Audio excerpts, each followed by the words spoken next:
Broadcasting live from the Business Radio X studios in Phoenix, Arizona. It's time for Valley Business Radio, spotlighting the Valley's best businesses and the people who lead them.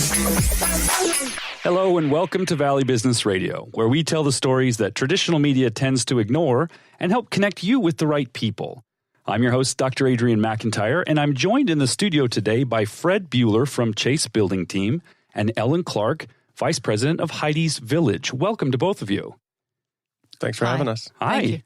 Fred, tell us a little bit to set up this conversation about Chasse Building Team. What kind of work do you do, and how are you serving folks here in the Valley? Yeah, Chasse Building Team is a commercial general contractor, Arizona-based, Arizona-focused. We've got offices in the greater Phoenix and then one office, a smaller one down in Tucson. So we focus strictly in Arizona, don't look to leave this state, and we work on commercial projects. So that ranges from education projects, working with K-12 school districts, retail projects, other commercial projects, multifamily, and nonprofit. Marvelous. We're going to learn more about some of the details and about your own experience, how you got into this. But Ellen, tell us about Heidi's Village. What is that? Sure. Heidi's Village is a shelter for cats and dogs that we're building in Phoenix. And I think we all probably remember when we were little kids, the first time that we walked into a shelter looking for a puppy or kitten, and you'd have to hold your nose and run through the building, see if you saw something, and gone are those days, because animal shelters these days are beautiful. They are beautiful places to visit. They're lively, they're active, they're positive environments for animals. And that's exactly what we're creating, a positive environment for homeless animals. And Chasse Building Team is doing this construction on your new site. They are, and it's been a great opportunity to work with them. I know they work with a lot of other nonprofits in Phoenix, and they really understand how to go a long way with what your budget is. That's marvelous. I want to get into some of the details about Heidi's Village and about how that project is going to unfold. Fred, how did you get started in the building industry? What's your backstory? It's something I grew up in. My dad had a residential construction company back in St. Louis where I grew up. Just recently retired and wound down his business. But he had that for 32 years, so it was something I grew up around, always visiting job sites, visiting his projects. But on top of that, my parents always had a project going on in the house. So it's something you just grow up around. You're passionate. You get excited when you walk in and newly framed construction projects. You can smell the wood going up, drywall going in. It's just something that was part of me since I was an early child. And on top of that, growing up and building Legos, it's hard to, I would build villages on top of our ping pong table. And it was just something I enjoyed doing, is seeing something come to life and putting things together. And ultimately, I decided to come to Arizona State University to get out of Missouri it was going to be a 4 or 5 year stint, thinking I'd come out here, take civil engineering, ultimately go back and work with my dad. But I'll be honest, it was a little too hard to leave Scottsdale, Arizona and leave this great state of ours. So stayed here and planted my roots with my family now here. Ellen, are you from Arizona or did you relocate? I'm not. I relocated from Wisconsin, and for many of the same reasons. It's so beautiful here.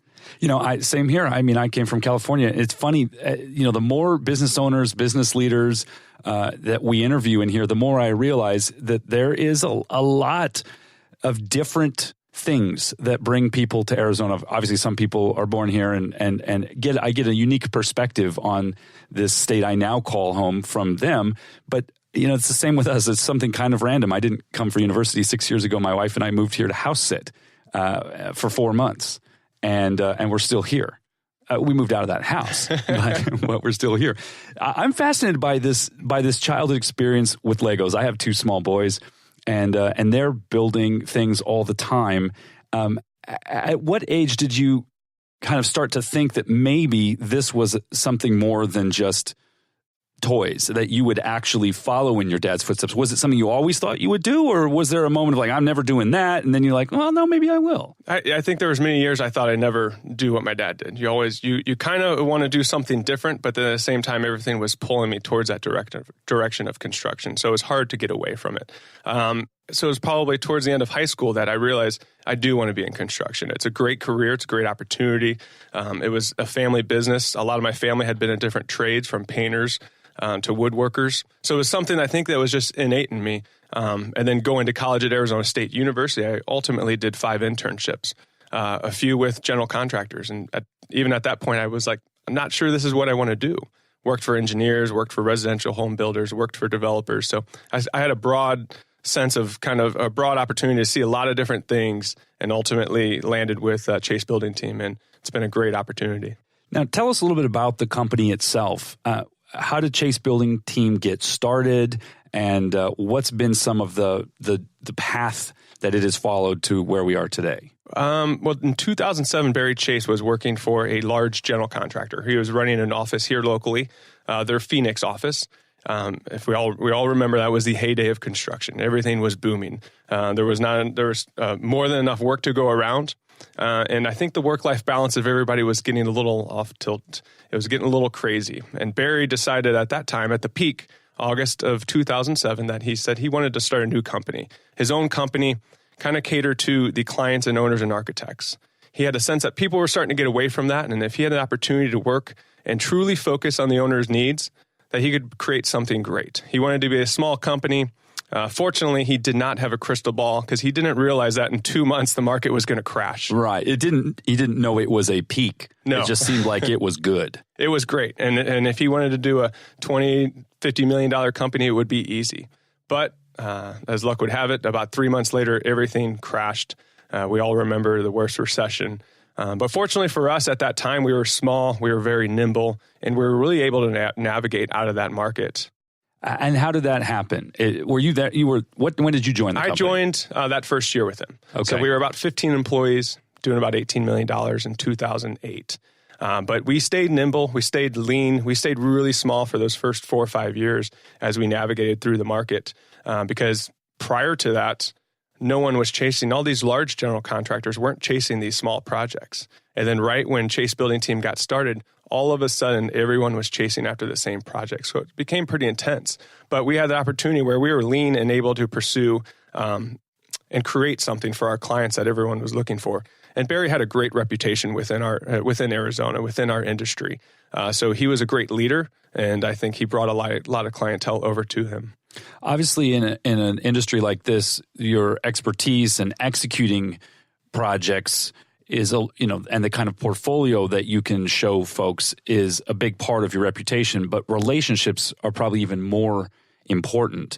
Talk about how relationships are managed and how Chasse Building Team has positioned itself by keeping those connections as an important part of not only how you do business, but how you do good in the community. Yeah, relationships are key.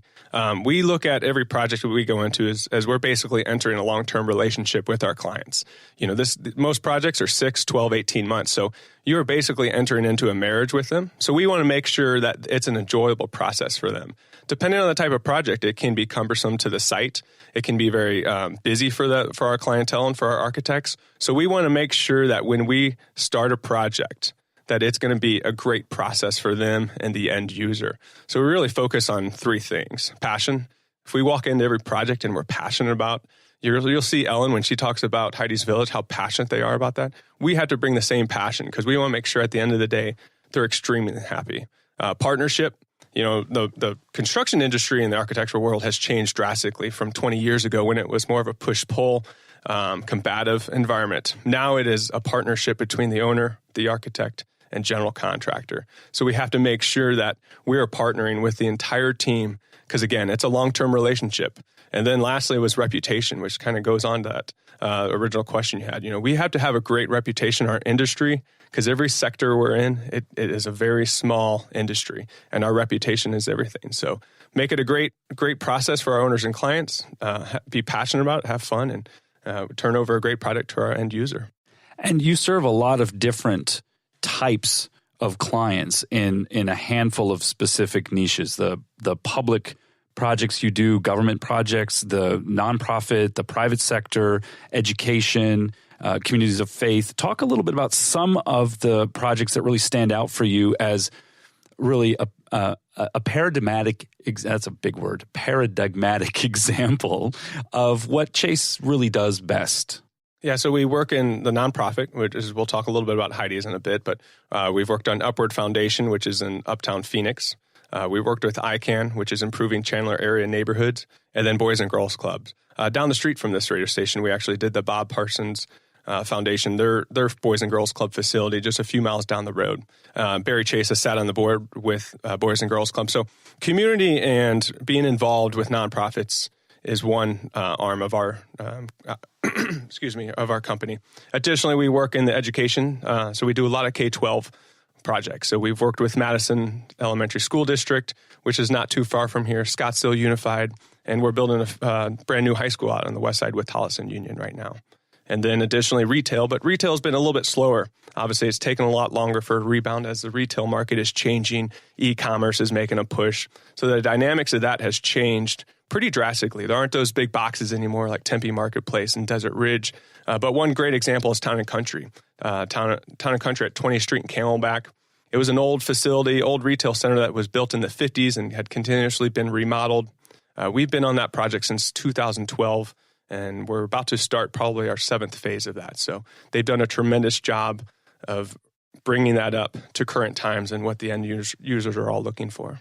You know, the landscape of construction of various types in the Valley is something that, as an outsider who also doesn't know a lot about the specifics of the industry, has struck me as unique. There's such an interesting mix of new building projects, adaptive reuse projects, infill, all these things I'm starting to learn are relevant and kind of the way our communities are growing together, both geographically as their boundaries kind of begin to grow towards each other, but also grow up together in the sense that there's cities, smaller cities around the Valley that are discovering their own unique identities and not just being dominated by Phoenix and Scottsdale and, you know, the biggies. And it's a unique landscape in many ways. How do you approach the design and the construction of these projects? Obviously, you work with partners like architects and with the client, the end user, but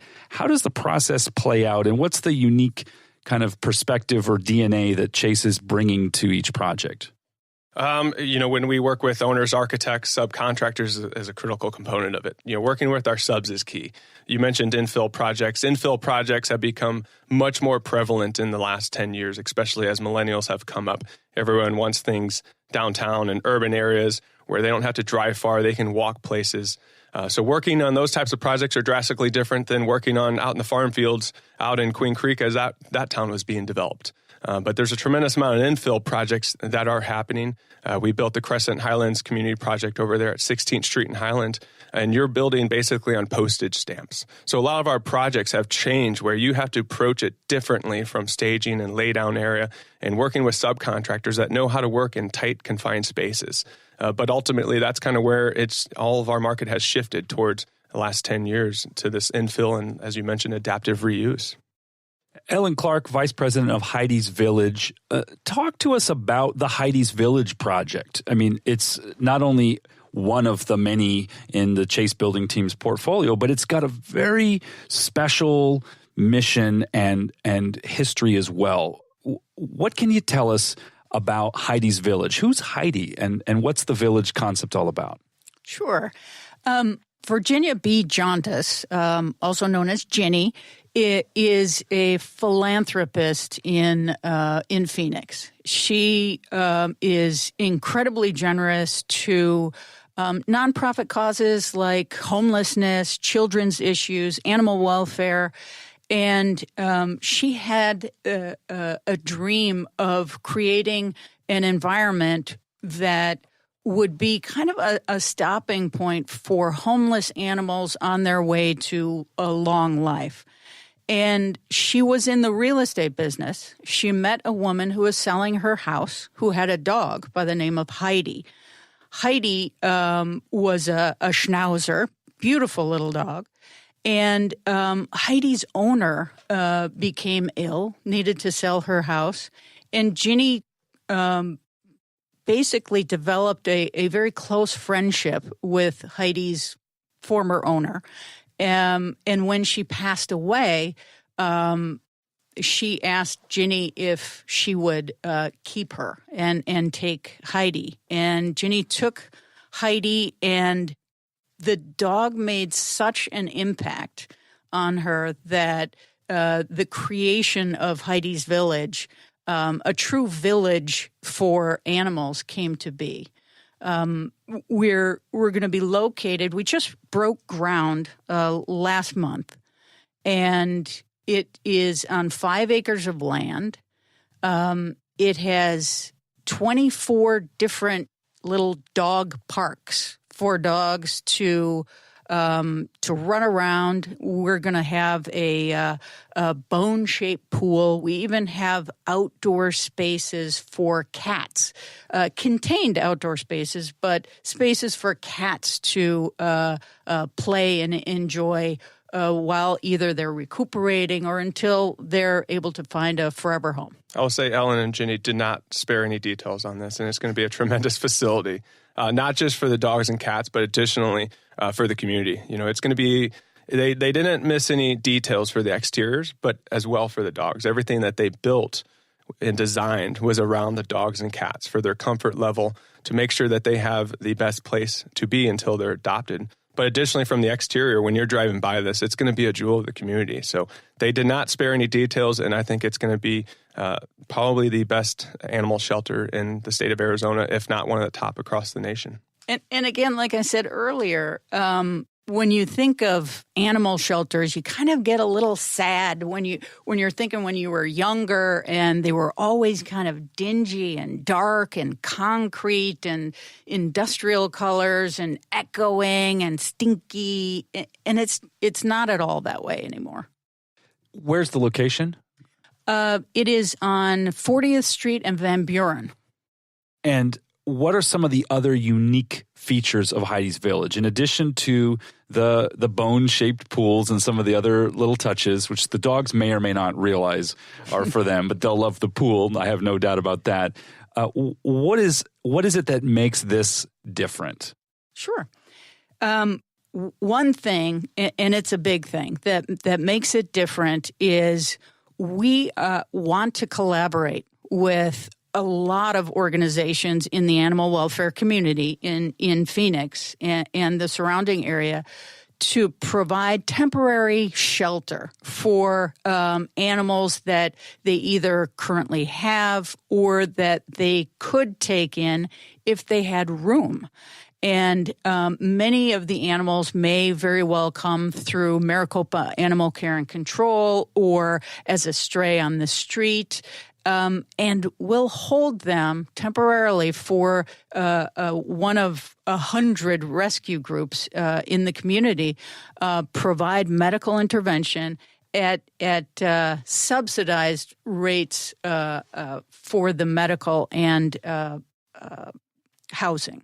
So this is really not just serving individual members of the general public. You're also creating a network of relationships with other animal rescue organizations as well. What will you offer them? What, aside from additional space and services, how does this help their work as well? Because in a way, it's almost like, and again, I don't know, it seems like maybe the folks trying to do good and help animals in trouble, are they isolated from each other in some way, trying in their own area to carry out their work, or is there something that brings them together?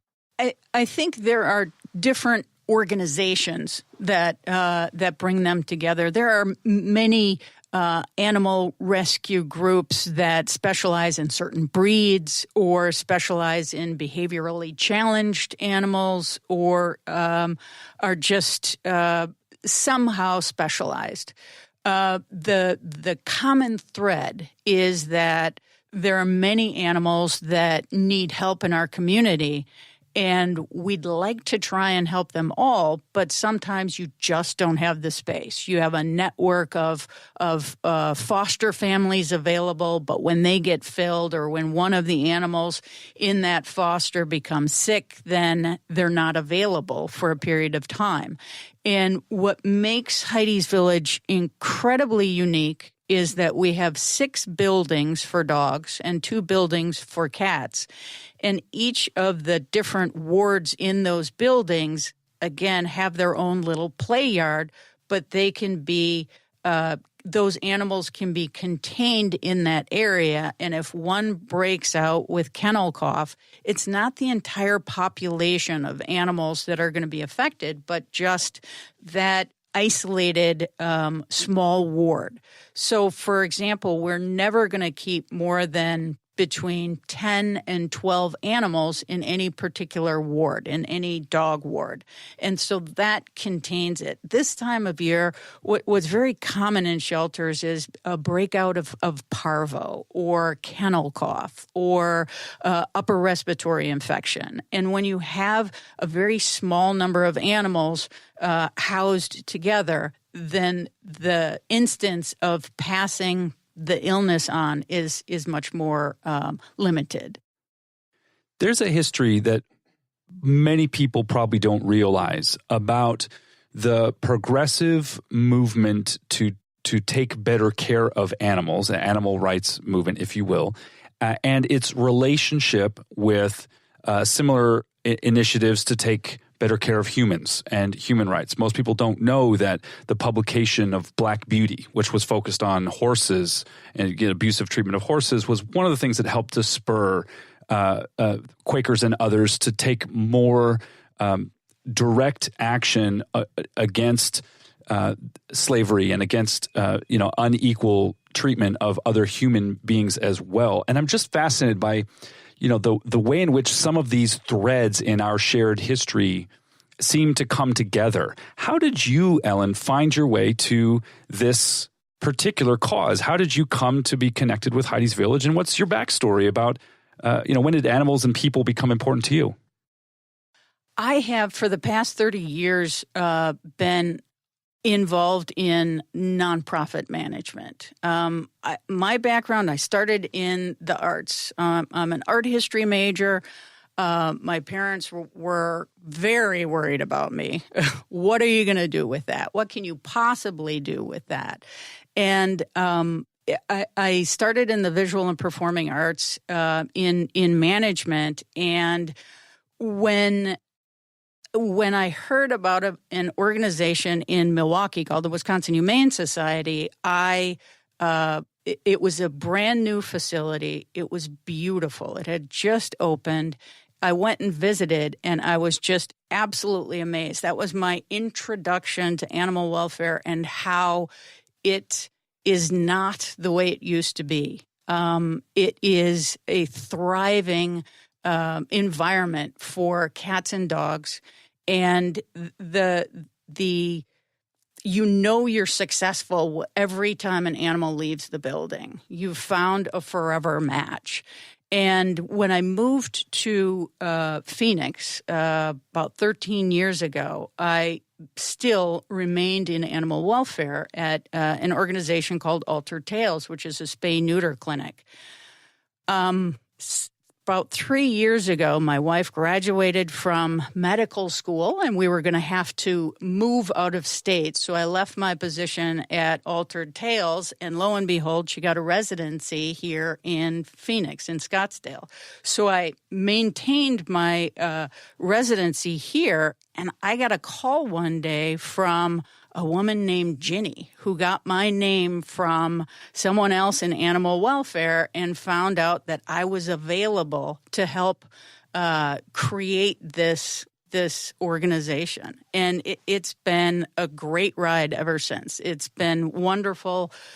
Ginny is beyond generous. I mean, she wants the best for animals in our community, and she is the typical put your money where your mouth is, and that's exactly what she has done. She has created a facility that I think will match none other in terms of creating an environment that where animals will thrive. She's certainly going above and beyond. It's going to be an impressive facility when it's all completed.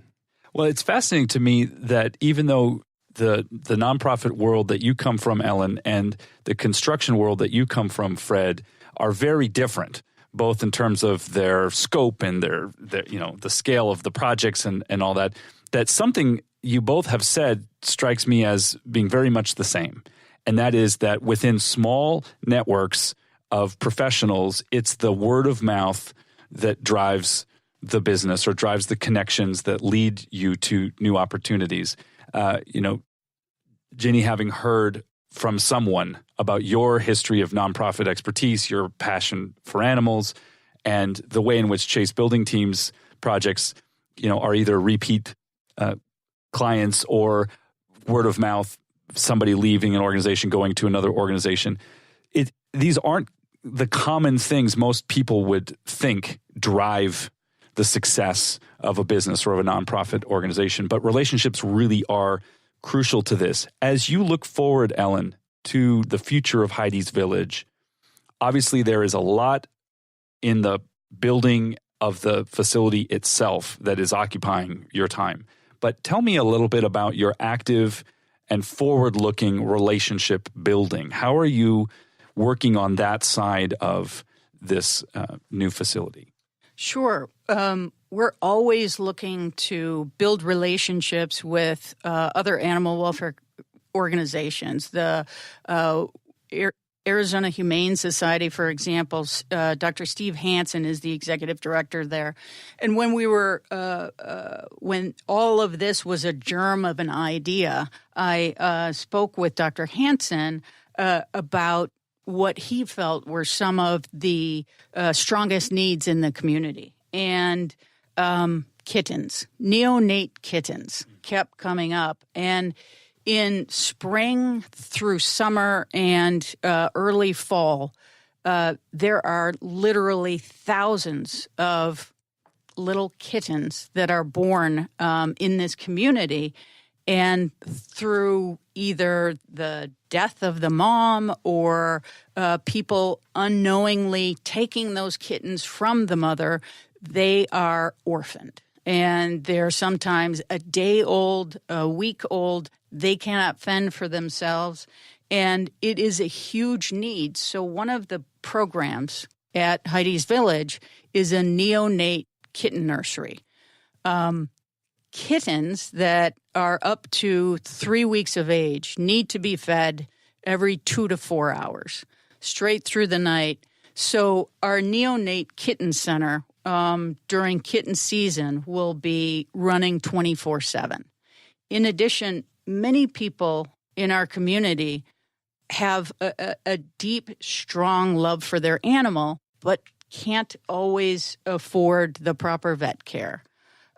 We plan to have a vet clinic that will serve the needs of people who can't afford the full vet bill, maybe can afford a few dollars, make contributions on their appointment or on their vet services, or maybe can't afford anything at all. We intend to, we're a nonprofit organization. We accept donations. We intend to try and help people with their animals' veterinary care. In addition, there are animals that cannot find a home because they may have some behavioral issues, whether it's they're shy, they're shut down, they're scared. We do not intend to have a time limit on animals in terms of we have to get this dog out by X day or we'll euthanize. We want to use behavioral intervention as a means to providing that animal's ability to walk out the front door. We'll have behavioral classes. We'll have a grooming facility. We will do adoptions, but we're not going to be a high-volume adoption center. We want to give animals the time they need to recuperate from illnesses and to form a solid behavioral environment. There are a number of animal rescue animal welfare type organizations in the Valley that we have visited just as a family because, again, 2 small boys, 4 and almost 7, 4.5 and almost 7. Sorry, Kieran. And, Liberty Wildlife, for example, just below the Salt River does really important work with raptors and wild birds.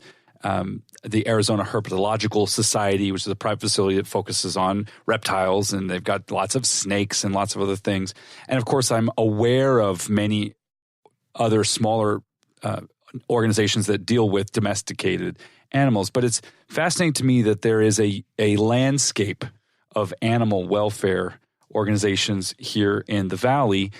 What kind of community-facing programs are you going to have? Will there be opportunities for people to come to your site, or is it more of a private treatment and housing facility? What sorts of outreach do you envision? How does the community play a role in Heidi's Village? Sure.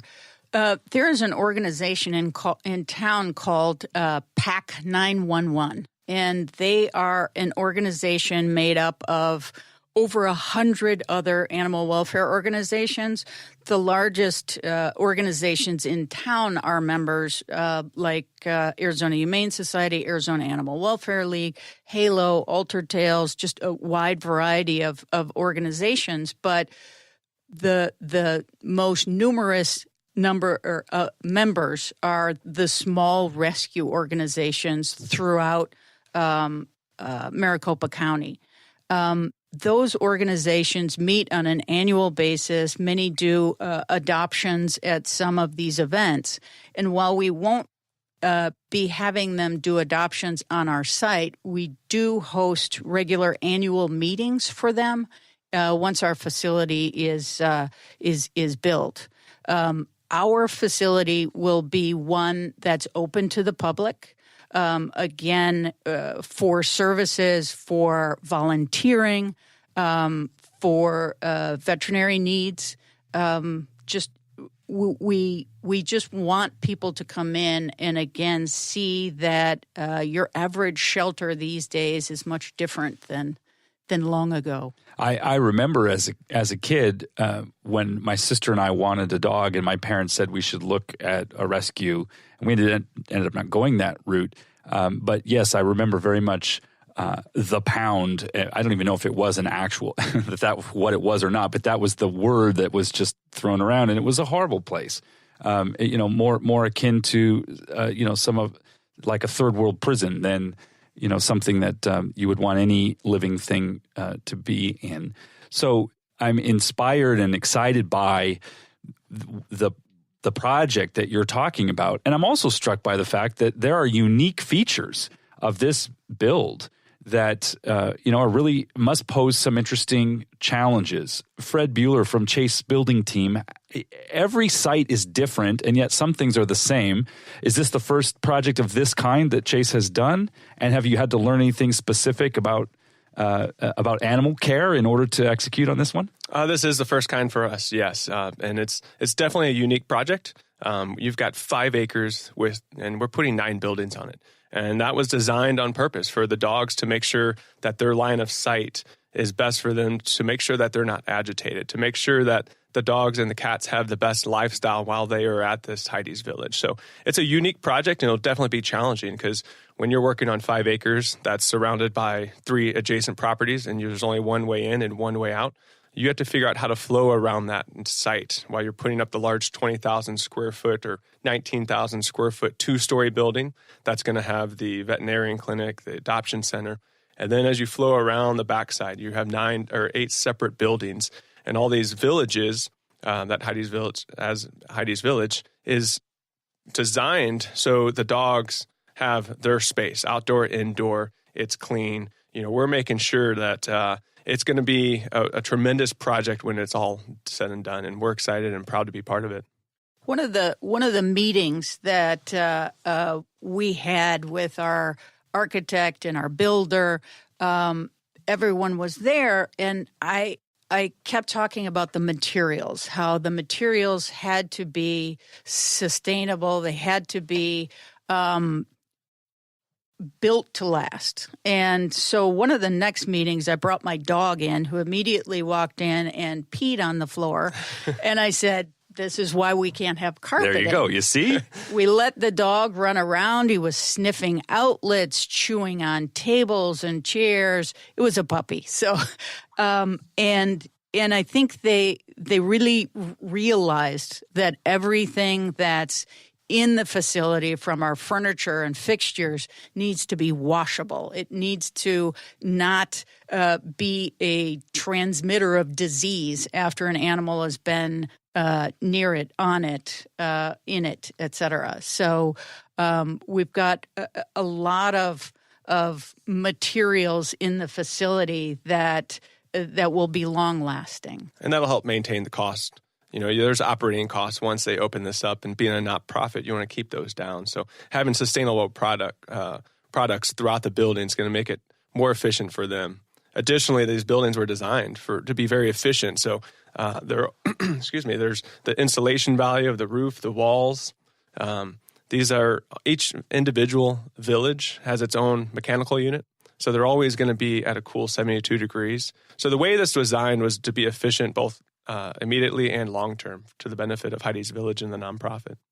And everything needs to be washed. Everything needs to be washed down. We can't have any rusting. We can't have any standing water.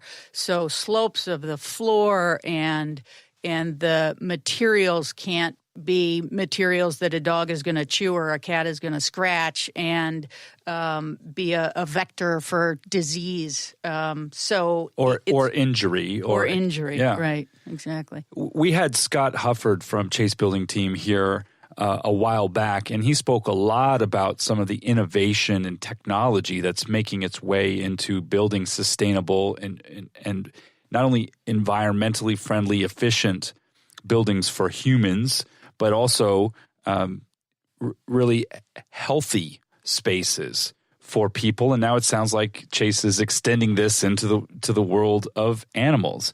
Fred, if you could talk a little bit about some of that unique evolving aspects of construction. The idea that spaces, not only the climate control, the energy use, the air, everything is being optimized in some new ways now. This seems a particular expertise of Chasse Building Team. You alluded to it in the Heidi's Village project. How does this play out across the board in some of the other projects you're currently working on? Specifically for nonprofits, you want to build the most efficient buildings, but that carries over to the education and the K-12 world. We've got to make sure when we build these buildings that they're sustainable with long-term, with the type of products that we put in them. You mentioned the building mechanical systems, the light fixtures, making sure that you use all LED. Our school districts are, limited on the amount of funds that they have annually and or the funds to use to build these new projects and or renovate them. So when the school districts do have an opportunity, or nonprofits have an opportunity to build something, we have to make sure we capitalize on that and make sure that their operating cost over the long term, that when we're building these 30, 40, 50-year-old buildings, or these buildings that are supposed to last 30, 40, 50 years, are built extremely efficient. There's so many different innovations that are being brought out today with regards to the type of light fixtures, mechanical systems, and everything. So we want to make sure we capitalize on that and make sure that long-term the end user is getting the best product, and we're limiting the amount of money that they need to spend to operate those facilities. And in addition to that, we're a medical facility. And so our interior designer that we've also collaborated with has designed a lot of hospital medical facilities as well. We have scavenger units that are coming in the facility for oxygen for patients and making sure that goes back out. And so it's very complex and intricate designs. Both in the medical care of humans and also animals, there is an ongoing conversation about the way we've evolved to do things now. The cost of services is higher in this country than in many other places. Questions about whether or not that translates into quality or not are, something that has been seized on in the political realm, et cetera, various points of view on that. Certainly as a consumer with both people and animals in my household, it is prohibitively expensive to get the care that they all need. I'm wondering, Ellen, from your long experience in the nonprofit world, where do you see this all headed? You addressed how Heidi's Village will have these flexible cost models for people who can't afford certain kinds of services for their animals. What's the future hold, and how do you see this playing out in terms of providing really accessible, high-quality care for animals? Absolutely. Animals are members of the family.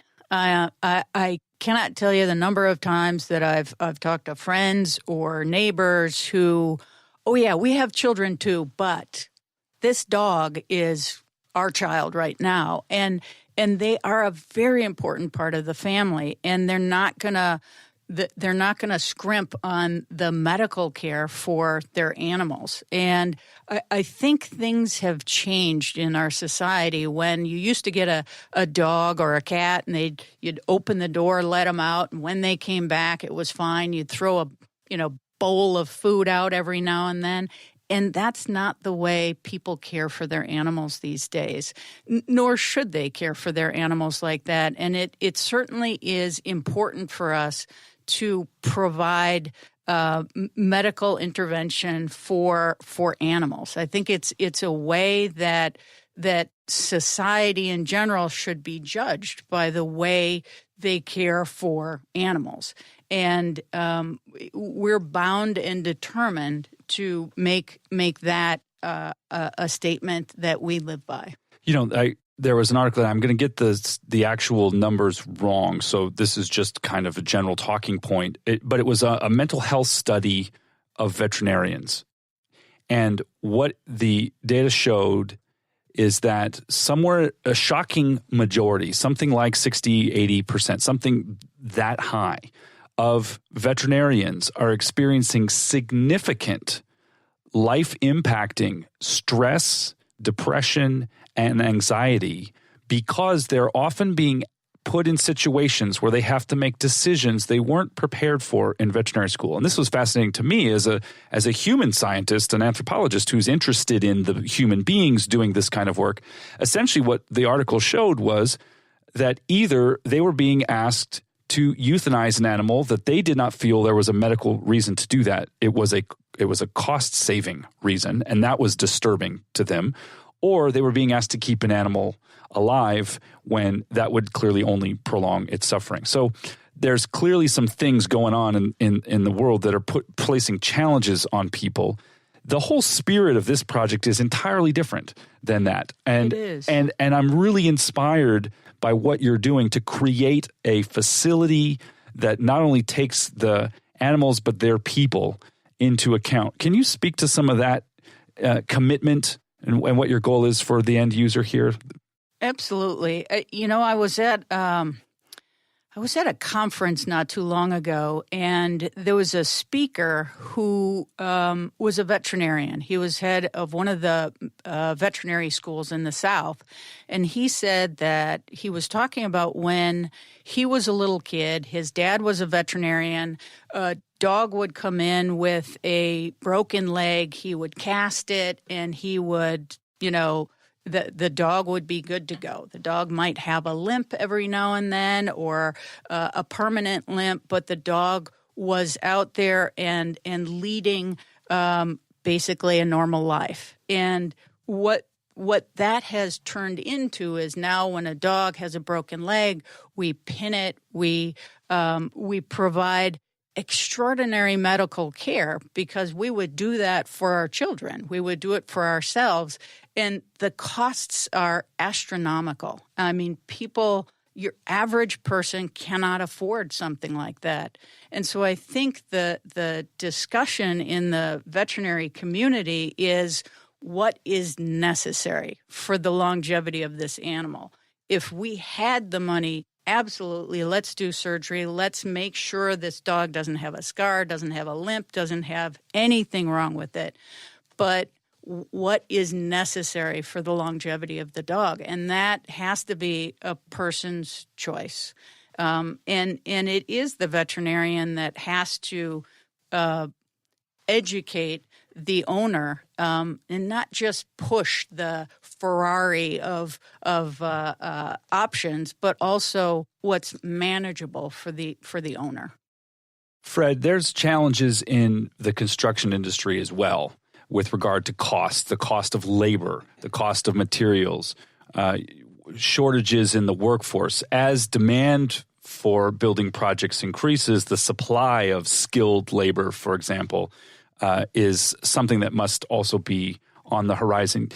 Can you speak a little bit to how Chasse Building Team is navigating through some of those challenges, overall costs, workforce development, things of that nature? Oh, yeah. I mean, right now, some of us believe in this market right now is probably more challenging than 2007. Reason being, 2007 was really busy. A lot of things were being built, but we had a much larger labor force. As the market crashed, we lost a lot of our skilled laborers to other markets, other sectors. They changed their careers. And now, as the industry ramps up and construction ramps up, we're seeing a shortage of skilled laborers. We're seeing costs are going through the roof right now because subcontractors are just overwhelmed with the amount of work they have going on. But additionally, materials there's a shortage of certain materials. So you're seeing longer lead items. So we're in a market that's pretty challenging. So we rely heavy on our relationships. It goes back to that relationships and reputation, not just with owners and architects. We have to carry a great relationship and reputation with our subcontractors because we want to make sure they want to work for us. And when we carry a strong reputation with our industry, they come to us, they work with us, we're able to get the proposals with them. But then it goes to the partnering with owners and architects because budgets are being constrained by the shortage of labor and skilled laborers and shortage of materials. As all these costs go up, we have to make sure that as the architect and the owner are designing something, we're making sure that they're staying within budget. So we help those checkpoints along the way of design to make sure they don't get too far down the road and realize they don't have that money. So it goes to partnering with our owners, architects, and our subcontractors and working closely with all of them to make sure we can navigate through this kind of crazy market right now. Fred Bueler, Chasse Building Team, thank you very much for being here. Where do people learn more about your work and about some of the projects beyond Heidi's Village that we've talked about today? You can visit us on www.chasse.us. And that's CHASSE.US, right? Yep. 2 S's, Chasse Correct. with 2 S's. Ellen Clark, Vice President of Heidi's Village. What an inspiring project. Thank you so much for joining us. Where can folks learn more? You can check out our website. It's heidisvillage.org. Marvelous. Well, both of you, thank you for joining us here in the studio today. I look forward to the future of all of these projects. It's a real bright light in what's happening here in the Valley. Thanks for having us, and hopefully you can join us at the grand opening of Heidi's Village in April of 2020. Thank you so much. Marvelous. For all of us here at Business Radio X, this is Dr. Adrian McIntyre, and we'll see you next time on Valley Business Radio.